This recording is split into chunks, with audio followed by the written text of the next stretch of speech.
What you're looking at is a triple inverted pendulum controller, a classically chaotic control problem.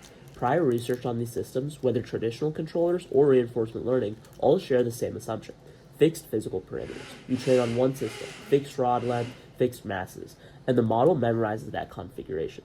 Change anything and performance collapses. This project asks the question: can a single model generalize to pendulum configurations it has never seen without any retraining?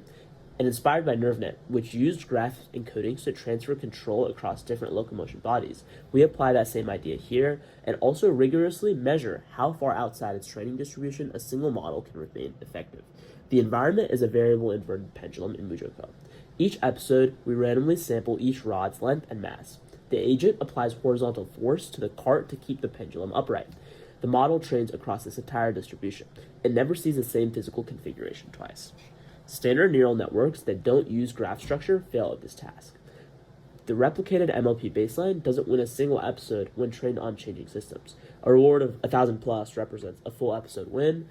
The MLP, as you can see here, sits below 400 in both in distribution and out of distribution. It's essentially just guessing. The reason? A flat network learns a fixed mapping from input position to action. Slot 3 means link 2's length, but only at the training distribution.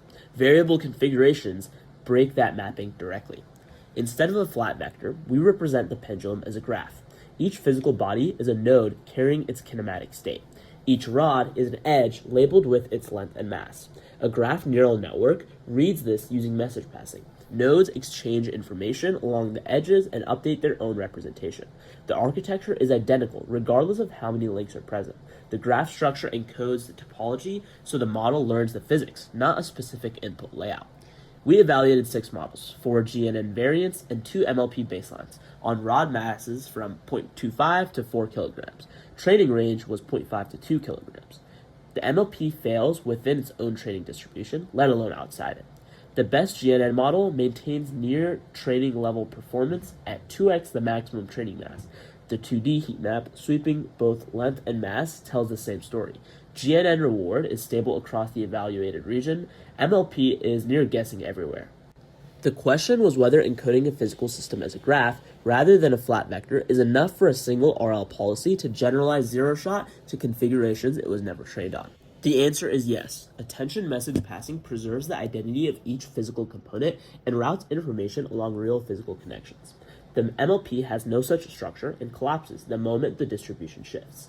We validated this across 4 GNN variants against traditional MLP and statistical baselines, with out-of-distribution sweeps extending 2x beyond the training range on both rod length and mass.